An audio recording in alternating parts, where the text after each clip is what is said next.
obrigado, professor Mário Engler e Tatiane, por esse começo desse nosso dia de hoje, que vai, como vocês talvez saibam, se estender amanhã para uma réplica do que nós vamos conversar hoje no Rio de Janeiro. Vamos estar amanhã no Rio de Janeiro fazendo um mesmo ambiente para discutir a experiência portuguesa e as possibilidades de implantação da arbitragem em matéria tributária no Brasil. Eu como a Tatiane já acentuou, eu sou um entusiasta da possibilidade de introduzir uma arbitragem tributária aqui no Brasil, no direito tributário brasileiro, em face não só da enorme dificuldade que existe hoje no contencioso tributário clássico, né, tanto administrativo quanto judicial, o tempo de demora para a solução das controvérsias em matéria tributária, como também a possibilidade de fazer com que a arbitragem em matéria tributária permita uma aceleração da arrecadação tributária no país, porque nós sabemos que, em matéria de conflitos, muitos deles são resolvidos a favor do contribuinte, sim, mas muitos deles são resolvidos também em favor da administração tributária. E a administração tributária carece, hoje, nós todos sabemos isso aqui no Brasil, acho que em Portugal também já chegou essa notícia, nós estamos com uma situação fiscal no país muito perigosa, consegue-se gastar muito mais do que se arrecada, e o lado da arrecadação tributária certamente vai poder acelerar se nós conseguirmos expandir um dos métodos alternativos e possíveis de solução das controvérsias, que é a arbitragem tributária. Então, num momento especialmente importante desse nosso país, em que as dificuldades são sinal de oportunidades que nós podemos ter de introduzir nessas reformas macroeconômicas ou microeconômicas que estão sendo propostas. Não sei se até 2018 se consegue completar todo esse quadro, mas, de qualquer maneira, eu não vejo como não aproveitar este momento do país para que se produza uma legislação adequada para a introdução da arbitragem tributária no nosso sistema jurídico. Eu sou tributarista por formação, né, trabalho há quase 50 anos com essa matéria, e há uns 20 anos, na AmCham, na Câmara Americana de Comércio, tive a oportunidade de fundar o Centro de Arbitragem privada, comercial privada. E, nessa ocasião, me encantei com a arbitragem, tanto que hoje pratico muito mais a arbitragem, como árbitro ou como advogado de partes em arbitragem comercial privada, e vejo que trazer a matéria tributária para esse nosso universo da arbitragem é absolutamente lógico, cabe de uma maneira especialíssima.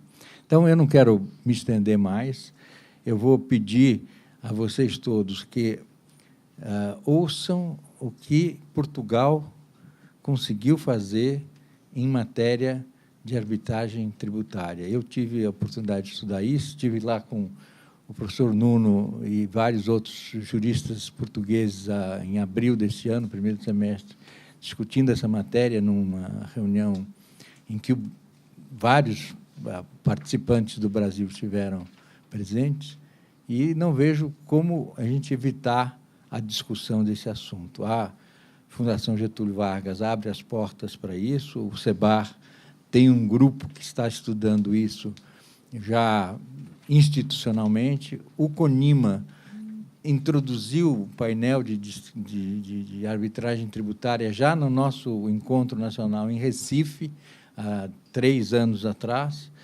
Trouxemos de Portugal a Serena Cabrita, que talvez vocês conheçam bem, né? Que é uma advogada que atua na arbitragem tributária em Portugal, o Heleno Torres, que esteve conosco lá em Recife, que é um entusiasta também dessa matéria, e o Luiz Adams. Então, eu, com essa profissão, vamos dizer, de fé, em que nós possamos introduzir isso rapidamente no nosso país. Eu peço agora a atenção de vocês para a palestra do Dr. Nuno. Em seguida a ela, vamos fazer um debate mais informal aqui nessa nossa mesa, mas, obviamente, com vocês todos que estão aqui, porque nesse ambiente da academia, como a Tatiana declarou e colocou, não há dúvida de que nós todos possamos, de alguma maneira, contribuir para que essa matéria seja melhor entendida e possa ser, afinal, aplicada aqui no país. Professor Nuno. Muito bom dia a todos. Eu depois irei fazer uma apresentação e já me levantarei, mas, entretanto, o momento é de agradecimentos e também de manifestar todo o gosto e contentamento que temos em vir aqui ao Brasil, um país irmão, e ao qual eu tenho já laços muito fortes, já vivi, inclusivamente no Rio de Janeiro, há demasiados anos, enfim, estou a envelhecer, mas agradecer ao professor Roberto Pasqualino, que tive o gosto e o privilégio de conhecer nesse evento na Faculdade de Direito da Nova, agradecer muito especialmente à doutora Priscila Faricelli, que foi a responsável moral por este convite. Sei que a porta foi aberta, entretanto, também por um amigo comum, que é o Dr. José Miguel Júdice, um dos maiores embaixadores portugueses no mundo da arbitragem. E dizer que é extraordinário estar aqui e rever tantos amigos. O professor Leonardo Gianetti, que fez doutoramento nesta área, o professor Jonathan Vita, estivemos também já com o professor Heleno Taveira Torres, eu no Rio de Janeiro há 2 anos, e ele também já esteve inclusivamente em Portugal, no CAD, em várias iniciativas por nós promovidas. Nós já realizámos pelo menos 2 congressos internacionais de arbitragem tributária, em que fizemos sempre questão de convidar representantes da Academia Brasileira. E neste caso, portanto, para terminar esta fase inicial de arranque, de agradecimentos, um agradecimento, portanto, à Fundação Getúlio Vargas e à CONIMA, e congratular-me pela criação de um núcleo especial de arbitragem, digamos, tributária avant la lettre, não é? De iure constituendo, e esperar que, naquilo que depender de nós, todo o know-how estará ao vosso serviço. Pois bem, o professor Roberto Pasqualino, há pouco, quando eu lhe referi que iria falar de uma relação, como de irmãos siameses, entre a arbitragem administrativa e a arbitragem tributária, pedia-me que eu focasse, sobretudo, a matéria da arbitragem tributária, porque essa é a questão essencial que neste momento se coloca aqui no Brasil. Todavia, as duas realidades em Portugal não se podem desligar, sendo que o CAD acaba por ser o denominador comum institucional de ambas as realidades. Falando um pouco aqui do meu percurso, porque acaba por ser relevante para esta matéria, eu desde cerca de 2002, 2003, que trabalho em meios alternativos de resolução de litígios. Foi criada, na altura em Portugal, uma direção-geral no Ministério da Justiça focada nessa área. Criou em Portugal um projeto brasileiro dos julgados de paz, e essa direção-geral esteve empenhada em replicar o vosso exemplo em Portugal, o que aconteceu e tem sido um enorme sucesso desde 2002. E depois, sobretudo, desde 2004, com a reforma do contencioso administrativo, desde 2004, com a reforma do contencioso administrativo, abriu-se a possibilidade de haver arbitragem num conjunto de litígios na área administrativa. Dir-me-ão que isso não é novidade, que tudo isso já era pacífico. Bom, seria pacífico no âmbito da responsabilidade extracontratual do Estado e no âmbito dos contratos, justamente por aquela equiparação que haveria entre a discricionariedade do direito público e a disponibilidade no direito privado. Mas em 2004 o passo foi maior.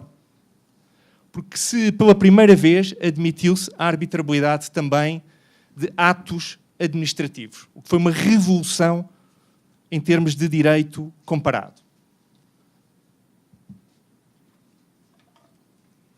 Além desta arbitrabilidade em matéria de atos administrativos, criou-se também a possibilidade legal de serem criados centros de arbitragem em matéria administrativa, designadamente no âmbito do funcionalismo público, dos contratos e desses tais atos administrativos.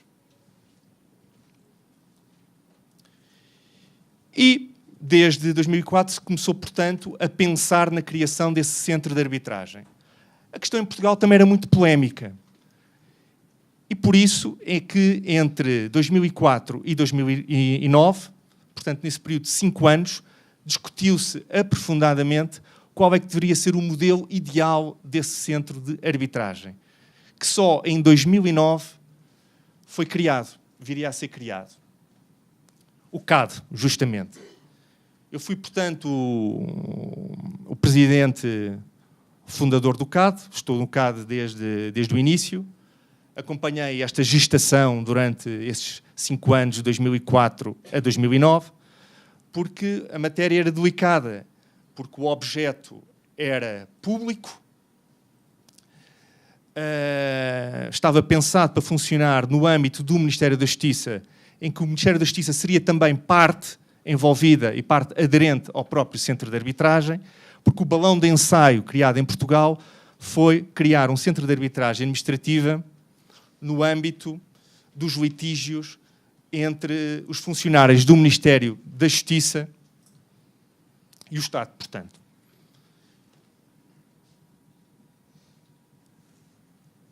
Depois de 2009 a 2011, o sucesso da arbitragem administrativa foi reconhecido, começaram a sair as primeiras decisões, o centro era muito credível e, portanto, quando se começou a discutir a arbitragem tributária em Portugal,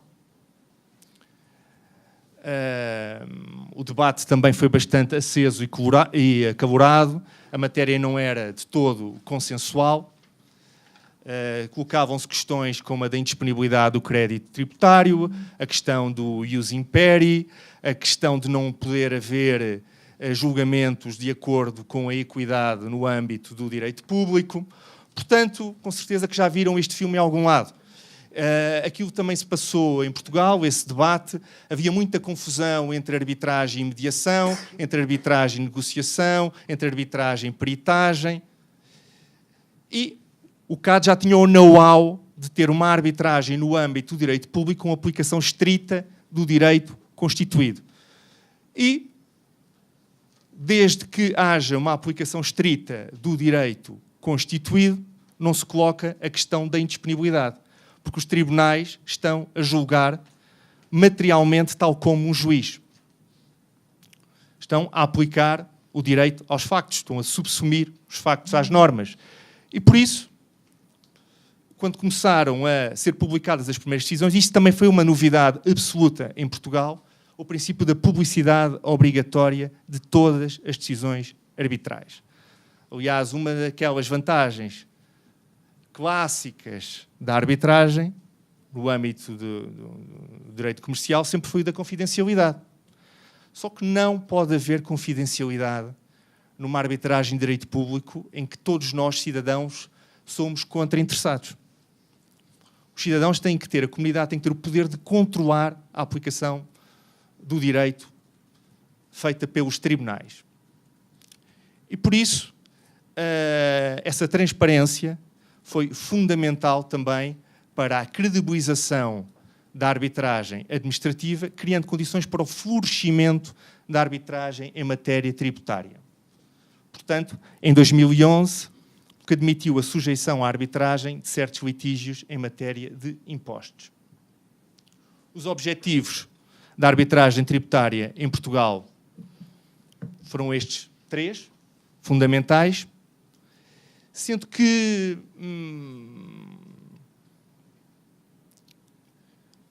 quando o tema surgiu, eu diria que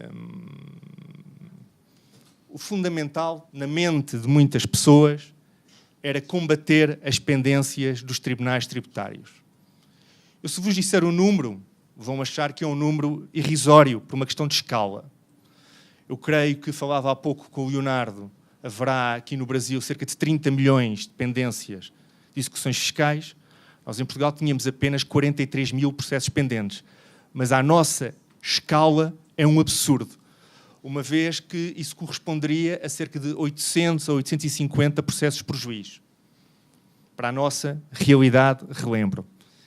Era um problema gravíssimo. E pensou-se, inicialmente, pelo menos um setor, em utilizar a arbitragem como um mero paliativo. Vamos, portanto, instituir aqui uma possibilidade de desviar processos dos tribunais tributários para tribunais arbitrais e depois, quando já não houver necessidade, acaba-se com a arbitragem. Ou seja, seria uma solução temporária de curto prazo, porventura milagrosa, e que depois se voltaria ao mesmo de sempre. Para o outro setor, não. A arbitragem não viveria apenas para o curto prazo, viveria sim para o médio e longo prazo. Porque para além de ter estas vantagens imediatas, ou de poder ter estas vantagens imediatas, também tinha vantagens permanentes de longo prazo. Designadamente, a qualidade dos julgadores, dos árbitros, com um âmbito de extração profissional muito amplo, porque, de acordo com a lei, os requisitos dos árbitros exigem 10 anos de comprovada experiência profissional em direito tributário, não necessariamente em direito. Também pode haver árbitros adjuntos, sempre que a matéria o justifique, da área da economia, da gestão, da consultadoria, o que é bastante importante, atendendo à sofisticação crescente do direito fiscal, e, portanto, também se pensava na arbitragem como solução de longo curso. Claro que quem estava menos convicto das vantagens da arbitragem tributária diria, medindo aqui bem as palavras, numa postura algo cínica, contentava-se com a possibilidade de descongestionamento imediato dos tribunais tributários. E para isso o legislador havia previsto uma possibilidade de, durante um determinado prazo, as partes poderem transferir os processos que estavam pendentes nos tribunais tributários, a aguardar por decisão há muitos anos, poderem transferir esses processos para a arbitragem tributária. Curiosamente, essa foi a única parte que acabou por não correr bem com a arbitragem tributária. Porque esse prazo era muito curto e ninguém ia arriscar transferir processos sem que antecipadamente pudesse ver in loco como é que funcionava este mecanismo que era completamente inovador no mundo. Porque aqui Portugal foi totalmente inovador, não havia qualquer precedente em termos de direito comparado. E, de facto, migraram muito pouco os processos, a esse nível não correu bem. Acabaria por correr bem em tudo o resto. Tanto assim é que, desde que esse processo de migração excepcional terminou, tem havido um apelo crescente da comunidade jurídica fiscalista para que seja retomado. Agora sim, dizem, faz sentido irmos buscar os processos que estão pendentes, que a situação, aliás, está mais calamitosa do que antes. As pendências cresceram, já não são 43 mil, já passaram os 50 mil, o que, volto a dizer, à nossa escala, é uma situação bastante estranguladora, uma asfixia do nosso contencioso fiscal. Portanto, os três objetivos: reforçar a tutela eficaz dos direitos e interesses legalmente protegidos dos sujeitos passivos, uma vez que a arbitragem funciona como uma alternativa jurisdicional à disposição dos contribuintes, que têm, portanto, um direito potestativo de, no âmbito de um determinado número de litígios, de impugnações, de um conjunto de impostos, poderem optar por ou seguir a via judicial ou seguir a via arbitral. É, portanto, uma opção, é um direito que é conferido ex novo aos contribuintes. não em todas as matérias, eu diria que em relação aos processos que entram nos tribunais tributários do Estado, podem acionar o mecanismo arbitral em cerca de 25% desses processos. Em cerca de 25%. 25%, 40%. Depende exatamente. É difícil fazer essa contagem, mas posso dizer que a execução fiscal está fora da arbitragem. Por exemplo, a execução fiscal está fora da arbitragem, há todo um contencioso que também está fora da arbitragem, o que faz sentido numa fase de afirmação deste mecanismo. Aquilo que eu me referi aos 25% é outra coisa, que é, vamos ver qual é que tem sido a capacidade da arbitragem de retirar dos tribunais do Estado, não aqueles que já lá estão, mas os novos processos. E diria, tendo em conta o volume de novos processos entrados na arbitragem, anualmente, que tem sido na ordem dos últimos anos de uma média de 800, cerca de 25% no âmbito da matéria concorrencial entre os tribunais arbitrais e os tribunais tributários, os contribuintes têm optado pela arbitragem.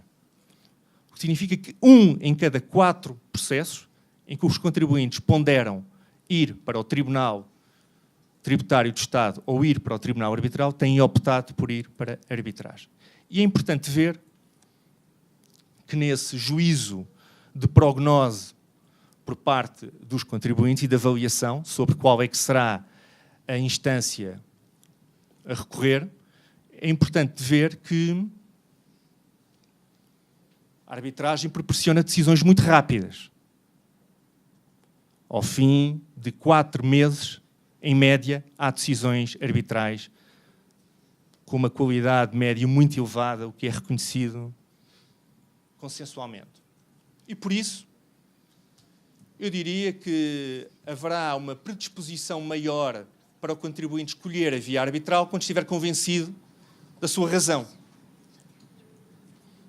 Quando não estiver convencido, muito provavelmente preferirá esperar. Aquilo que nós em Portugal, pelo menos dizemos, empurrar com a barriga. Aqui também? Pronto, muito bem. Uma expressão um pouco prosaica, não sabia.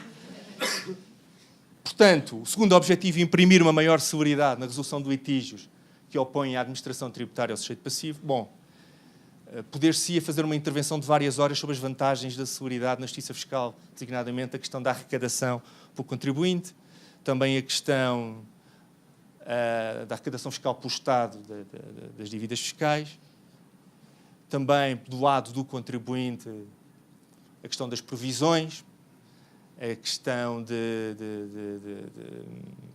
das quantias pagas para suspender a execução fiscal, a questão da previsibilidade da decisão, a questão da contemporaneidade entre a jurisprudência e as fontes de direito, porque, por exemplo, neste particular, o que acontecia com a jurisprudência dos tribunais tributários do Estado é que, ao fim de vários anos, quando saíam as decisões, já a legislação tinha sido modificada várias vezes. E com isso, o Estado já não poderia alinhar as suas liquidações futuras, já não poderia corrigir o seu comportamento, nem sequer os contribuintes poderiam saber com o que é que contavam. Também não poderiam alinhar-se de acordo com aquilo que perspectivavam vir a ser a atuação futura do Estado. Ou seja, a morosidade é um problema enorme para ambos. Em Portugal tem havido um debate a este nível sobre a importância da celeridade na justiça. Será que a justiça está ao serviço do desenvolvimento económico? Será que, tal como dizem os relatórios Doing Business do Banco Mundial, a morosidade é um custo de contexto e, nessa medida, é importante que a justiça acompanhe o devir das relações sociais e económicas da sociedade? É importante que a justiça esteja ao serviço do desenvolvimento económico? Há quem diga que sim, que de facto a justiça é uma atividade fundamental e que pode ser um custo de contexto. pode ser um fator de incentivo ou de desincentivo ao investimento económico, mas também há outro setor, diria eu, mais tradicional, que diz que a justiça está encapsulada e que não compete à justiça servir o que quer que seja, a não ser a própria justiça e a ideia do que é justo e de dar a cada um o que é seu. Eu acho que as duas visões são compatíveis.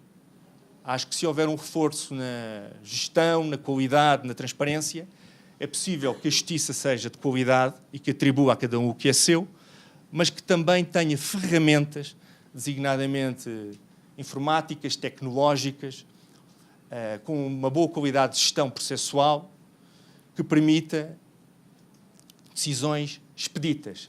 E isso é o que nós temos vindo a fazer no CAD, em que cada processo que entra é tramitado como se fosse o único. Aliás, a doutora Tânia Carvalhais Pereira, que é a nova coordenadora, vai ser agora coordenadora jurídica de toda a área tributária do CAD, saberá, aliás, dizer-lhe exatamente quais é que são as nossas preocupações ao nível da celeridade processual. Nós fazemos um controle de prazos semanal, sempre que há, aliás, uma vítima, por exemplo, o professor Francisco José Nicolau Domingos, que é um árbitro excepcional e que, por isso, não constituirá exemplo disso, mas sempre que há algum desvio a algum prazo, nós entramos em contacto. Antes de haver o desvio, pré-desvio, pré-tragédia. É uma lógica, portanto, preventiva. Faremos um acompanhamento detalhado, exaustivo, sobre cada processo, de modo a que não haja qualquer atraso. Portanto, a celeridade é, de facto, um valor sacramental da arbitragem tributária.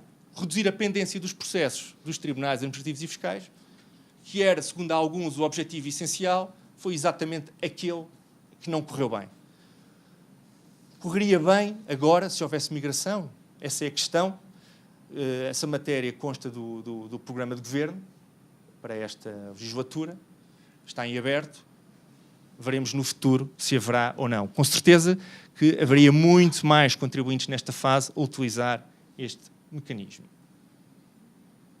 Problemas da justiça fiscal portuguesa, o crescimento exponencial do volume de pendências judiciais dos tribunais tributários do Estado, o desfazamento entre a oferta e a procura, o efeito negativo ao nível do prazo médio de decisão, com decisões em primeira instância ao fim de muitos anos, e decisões em primeira instância que creio que vão passar a ser publicadas, mas que até hoje as decisões dos tribunais tributários, primeira instância do Estado, não são objeto de publicação. Instalação de uma litigância de massas. Aqui, ao nível da litigância de massas, há uma questão importante. A administração fiscal portuguesa está muito apetrechada ao nível da penhora. Está muito apetrechada informaticamente. Então, o que aconteceu foi que o legislador foi, ao longo do tempo, incumbindo a administração de cobrar um conjunto de tributos que não teriam muita razão de ser porque não são administrados pela autoridade tributária. Mas o que se quis foi utilizar essa capacidade de cobrança da autoridade tributária ao serviço, portanto, esse objetivo imediato. E com isso aumentou-se exponencialmente o número de queixas, de reclamações, de impugnações e, portanto, os tribunais estão assolados com esse tipo de matérias que não são necessariamente administradas pela autoridade tributária, mas como são cobradas pela autoridade tributária, suscitam, portanto, a tal litigância de multas. Estamos a falar, inclusivamente, de multas, de pedágios, desse tipo de matérias. Sobrecarga de trabalho dos juízes de tribunais tributários, com cerca de 800 processos por juiz, em alguns tribunais mais sobrecarregados. E, outra matéria, a complexidade crescente do direito fiscal, que muitas vezes suscita conhecimentos específicos em matéria de contabilidade internacional, em matéria de economia, em matéria de gestão.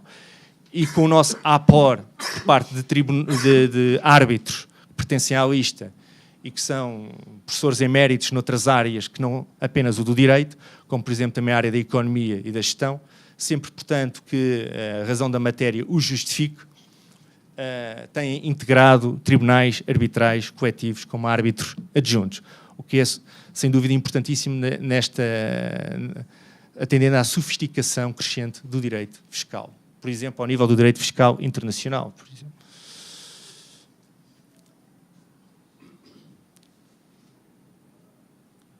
Por falar em problemas, eu continuo aqui com um problema. Eu estou no botão errado. Isso normalmente dá mau resultado. Ah, perfeito, era mesmo eu. É que eu tenho umas mãos sapudas e os meus dedos. Traços essenciais do regime da arbitragem tributária. Os tribunais arbitrais funcionam no CAD e apenas no CAD. Há, portanto, uma reserva institucionalizada da arbitragem tributária. Não há tribunais arbitrais tributários ad hoc. E porquê?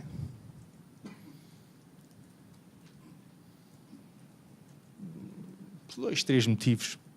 Um deles, porque o CAD já tinha o know-how em matéria de arbitragem administrativa. O outro motivo refere-se ao modelo, à configuração orgânica do Centro de Arbitragem Administrativa, que tem um conjunto de órgãos especialmente equacionados, pensados, concebidos para uma arbitragem em que uma das partes é pública e em que o objeto é público, e porque tem uma câmara deontológica. E a deontologia, no âmbito da arbitragem com o objeto público, é o princípio e o fim de tudo. É absolutamente fundamental, por causa da transparência, para tranquilizar a comunidade jurídica, para dar um sinal que ainda há uma ponte sólida e duradoura entre os tribunais do Estado e os tribunais arbitrais, para dar um sinal de que ainda fazem os tribunais arbitrais parte do sistema de administração da justiça. Os tribunais arbitrais, para o direito português, são um órgão constitucional. Estão previstos na Constituição. São um tribunal como os outros. Portanto, a arbitragem tributária em Portugal não é uma forma de privatização da justiça fiscal. Se não vejamos, essa comissão deontológica é presidida pelo anterior presidente do Supremo Tribunal Administrativo, que nos termos da legislação portuguesa, esse Conselho Superior é quem designa o presidente do Conselho Deontológico. Entre juízes dos tribunais superiores, jubilados, que tenham exercido funções públicas nos tribunais administrativos e tributários.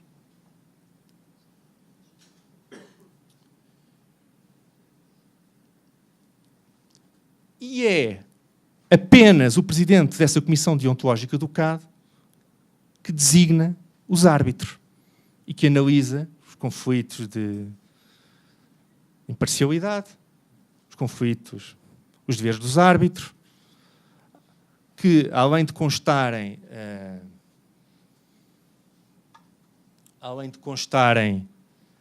na lei, são ainda densificados num código deontológico que vai muito além da lei.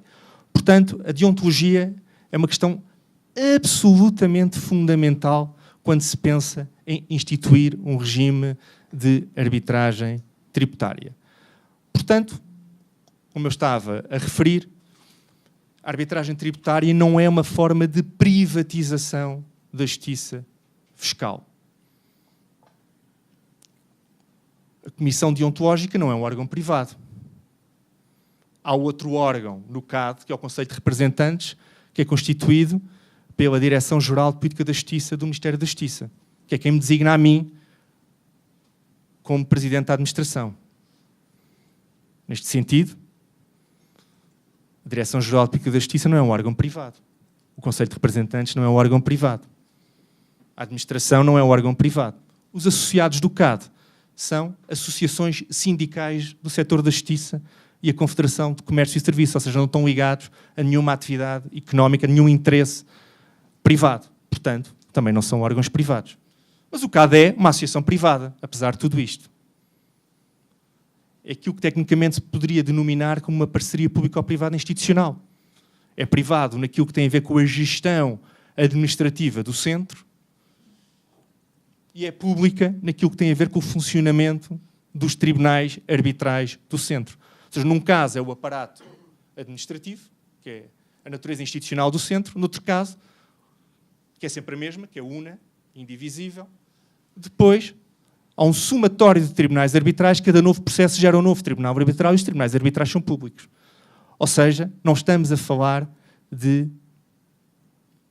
São públicos, a lista de árbitros é pública, as decisões são públicas, tudo é público na arbitragem tributária.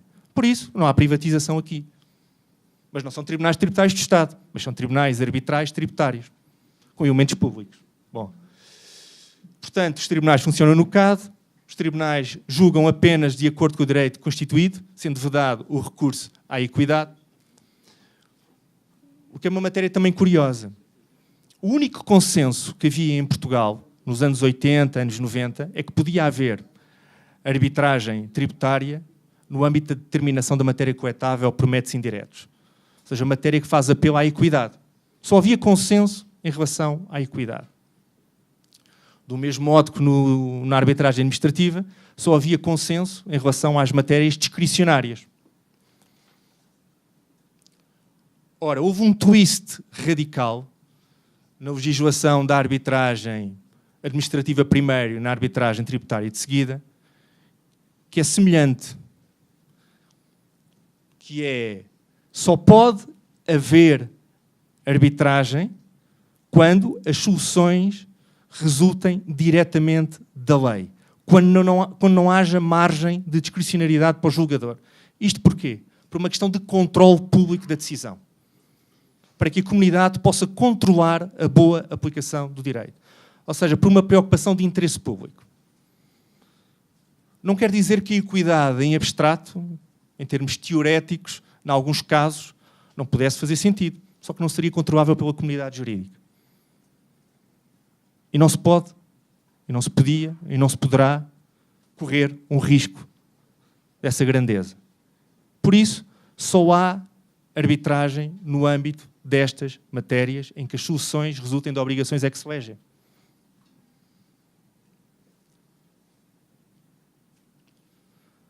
Outra questão da máxima importância, os tribunais, a partir dos 60 mil euros, são de composição coletiva obrigatória, sendo que todos os tribunais arbitrais coletivos do CAD têm a presidir um magistrado.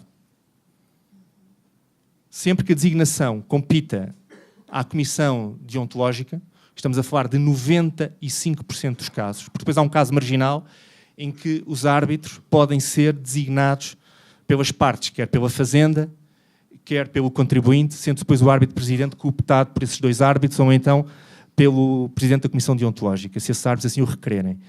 Mas, para as situações normais, nos tais 95% dos casos, está sempre assegurada a presença efetiva de um magistrado a presidir aos tribunais coletivos, exatamente também por uma questão de credibilidade. Regime apertado de incompatibilidades, Conselho Deontológico com ligação ao Conselho Superior dos Tribunais Administrativos e Fiscais, é o Conselho Superior da Magistratura da Jurisdição Administrativa e Fiscal em Portugal.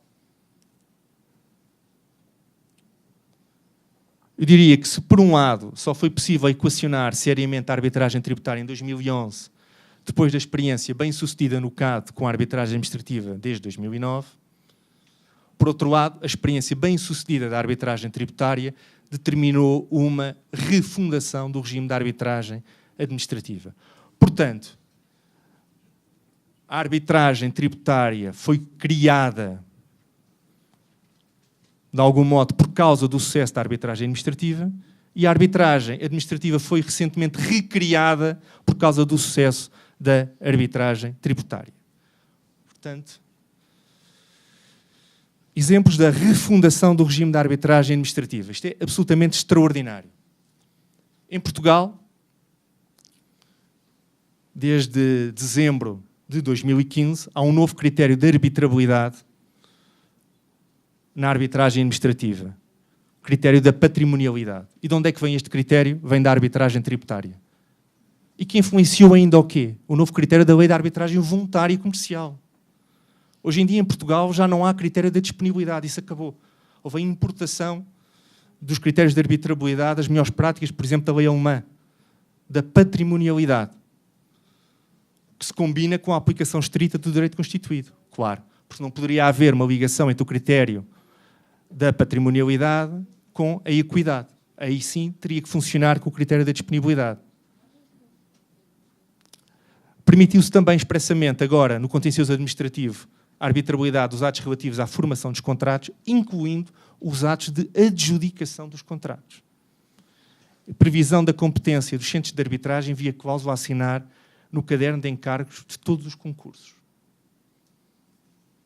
Isto é, portanto, o novo. E foi aqui que tudo começou, mas esta já é a recriação destas normas. Foi nestas 7 normas, 180 a 187, do contencioso administrativo, que começou a arbitragem administrativa com esta nova roupagem. E esta já é a revisão dessa norma. Isto agora é o futuro em Portugal. Foi aprovado em agosto.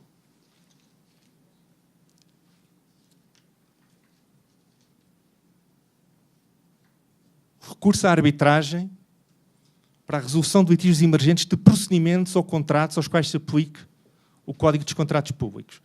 O que implica a aceitação por todos os interessados, porque há sempre o obstáculo, estamos nós a falar de arbitragem voluntária, dos contra-interessados.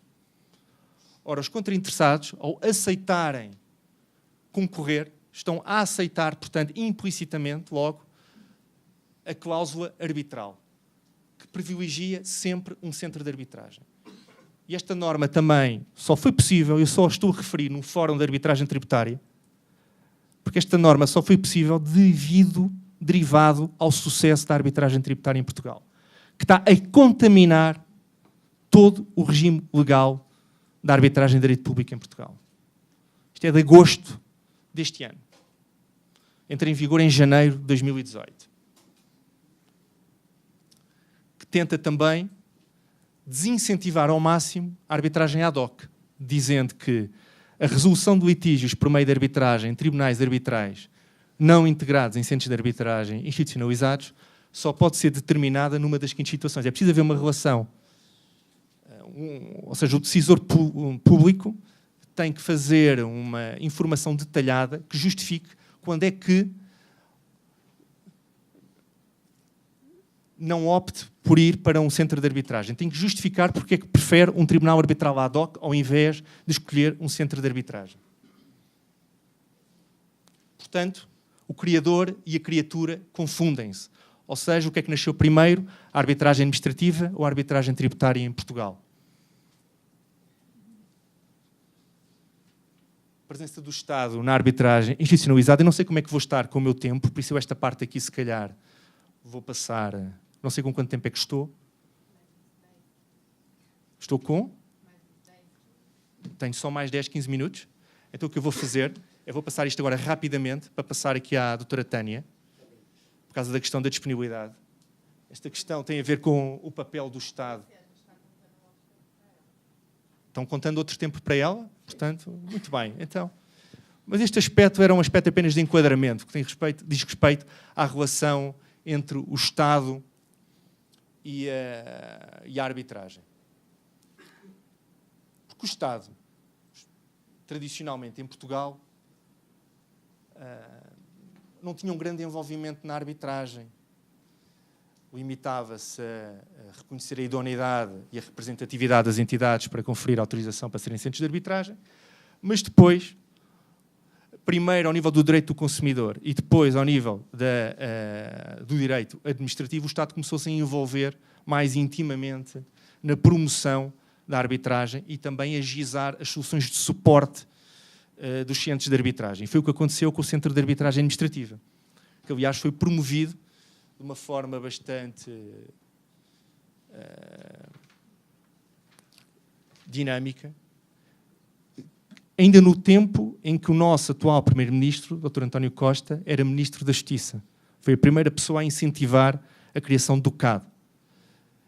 Depois, como secretário de Estado da Justiça, mais tarde, o professor João Tiago da Silveira, foi fundamental. Ou seja, o CAD foi criado pelo Ministério da Justiça. Por isso, uma vez mais, não estamos a falar de privatização da Justiça e Direito Público em Portugal.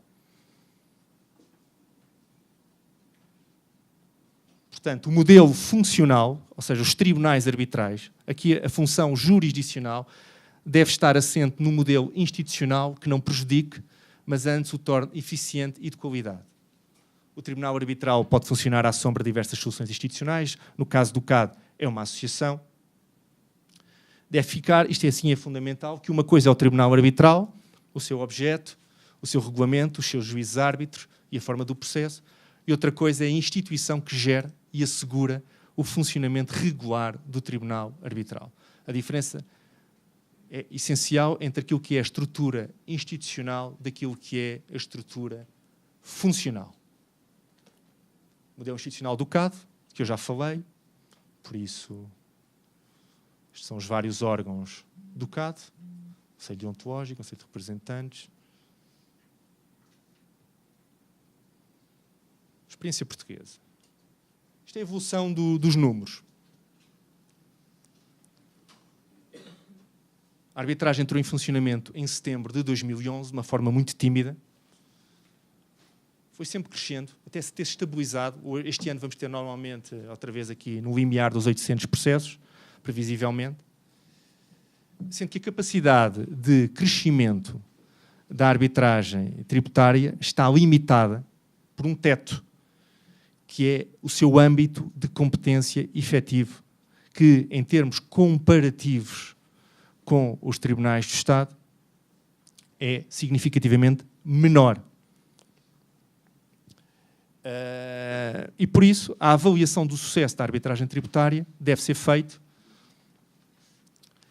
nesta ótica quantitativa, por se perceber qual é que tem sido a capacidade de atrair novos processos.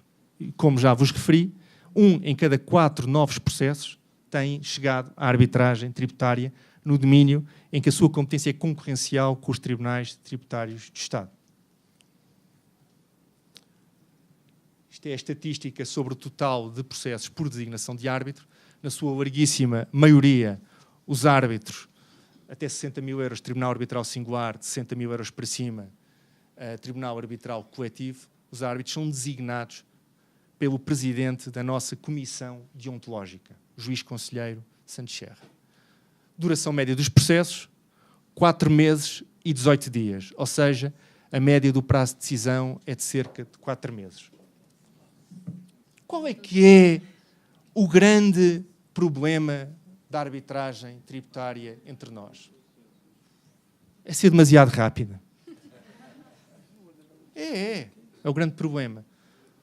Porque um dos fundamentos de recurso das decisões era que quando entrasse em contradição com um acórdão quanto à mesma questão fundamental de direito proferido pelo Supremo Tribunal Administrativo. Nesses casos, sempre que a decisão arbitral estivesse em contradição com esse acórdão, a decisão era suscetível de recurso para o Supremo, para ser revista, não é? Sucede que tem havido alguns conflitos de jurisprudência arbitral, ao fim de poucos meses, só que não há ainda nenhuma decisão sobre essa matéria do Supremo. Ou seja, há matérias, como a cláusula geral anti-abuso, que entraram nos tribunais de Estado há cerca de 5, 10 anos. Não, 5 anos? Pronto, eu comecei por 5, eu sou um pouco exagerado. Entraram nos tribunais de Estado há 5 anos, ainda não há nenhuma decisão do Tribunal de Estado. E já há dezenas na arbitragem tributária. Ou seja, não se poderá fazer esse crivo, essa comparabilidade entre uma decisão arbitral em matéria de cláusula geral anti-abuso com as decisões dos tribunais de Estado. E por isso essa tem sido uma limitação em matéria de recurso. E por isso aquilo tem sido questionado no momento atual em Portugal é se poderia criar novas vias de recurso, porque as decisões arbitrais são tendencialmente irrecorríveis.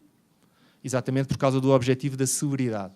Pode haver, em alguns casos, recurso, que é para o Supremo, quer para a instância intermédia, que é o Tribunal Central Administrativo Sul, quer para o Constitucional. Há sempre, obviamente, recurso para o Tribunal Constitucional. Mas em relação a essa matéria, que é aquilo que permite que sejam os tribunais do Estado superiores a determinar e a definir aquilo que é o direito na cúpula aplicável a todos os tribunais, não tem sido possível utilizar esse mecanismo, que é um bom mecanismo, bem pensado na lei, mas não tem sido possível porque não há decisões nos tribunais do Estado e, portanto, as decisões não chegam ao Supremo.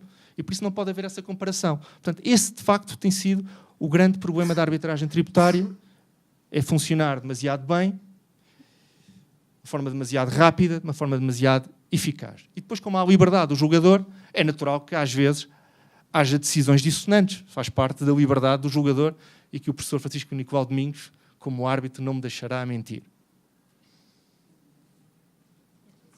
Distribuição por tipo de imposto. Imposto de selo. Estamos a falar aqui da litigância de massa, sobretudo, em que, para verem o impacto da arbitragem, nós tivemos aqui matérias que suscitaram muitos processos, dezenas, centenas de processos, de sentido único, que deram razão ao contribuinte. Estamos a falar da verba 28, imóveis de luxo, enfim. E ao fim de algum tempo, o legislador alterou a legislação. Esse é o efeito da arbitragem. E isso aconteceu justamente nesse exemplo. Rendimento, património, IVA, IUC, enfim, isto é a distribuição dos pedidos por tipo de imposto. Em relação ao intervalo de valor, a maioria dos processos está aqui, os processos de valor mais reduzido, o que também rebate uma ideia feita que se tinha desde o início, que era de se dizer que isto era um mecanismo que estava a ser criado e cozinhado, dizia-se publicamente, havia quem dissesse, nos escritórios de advogados, a pensar nos grandes contribuintes. E que os pequenos contribuintes jamais teriam possibilidade de aceder a esta justiça arbitral. Isto porque também, tradicionalmente, a arbitragem é associada, em termos de opinião pública, a grandes empresas, a custos elevados. Pois bem, aquilo que se vê na prática é que também os pequenos contribuintes, ou sobretudo têm sido também os pequenos contribuintes, a recorrer à arbitragem. Para o qual funciona, aliás, um princípio, que é o da democratização do acesso à justiça arbitral pública no CAD, em que as partes pagam, em média, o mesmo valor que pagariam se estivessem a demandar nos tribunais tributários do Estado. Ou seja, a arbitragem tributária não é mais cara do que os tribunais tributários do Estado. E a prova está aqui, bastante evidente. Também temos muitos processos acima de 1 milhão, mas a maioria dos processos está nesta fronteira até aos 60 mil euros. Ao nível dos processos centrados, este quadro não está absolutamente atualizado, estaremos agora na ordem dos 3.500, 3.000 com cerca de 3.000 já com decisão. E aqui uma nota para estes 134 com revogação pela administração tributária ou arquivados em fase de procedimento. Há um princípio que é absolutamente fundamental no nosso regime, que ainda é numa fase da antecâmara do Tribunal Arbitral, em que, entre aquele momento em que o pedido dá entrada e a constituição do Tribunal Arbitral, há ali um hiato de cerca de 1 mês e alguns dias. E durante esse período, a administração tributária já tem o pedido na sua posse e poderá, durante esse período, sem custos, reavaliá-lo administrativamente, reapreciá-lo. E esta era uma norma que muitas pessoas diziam na altura que era de conteúdo vazio, que nunca aconteceria, que não conheciam um caso em que as reclamações tivessem tido procedência, que os recursos hierárquicos não haveria qualquer hipótese. Pois bem, já em 134 casos, ou seja, em 4,5% dos processos findos, a administração tributária revogou os pedidos. E, em alguns casos, com valores envolvidos muito avultados. Esta é outra vantagem, que eu diria, indireta do regime da arbitragem tributária. Quanto às novas experiências da arbitragem tributária no direito comparado, que é o último capítulo que vos falarei, Portugal já não é a única lei de arbitragem tributária no mundo.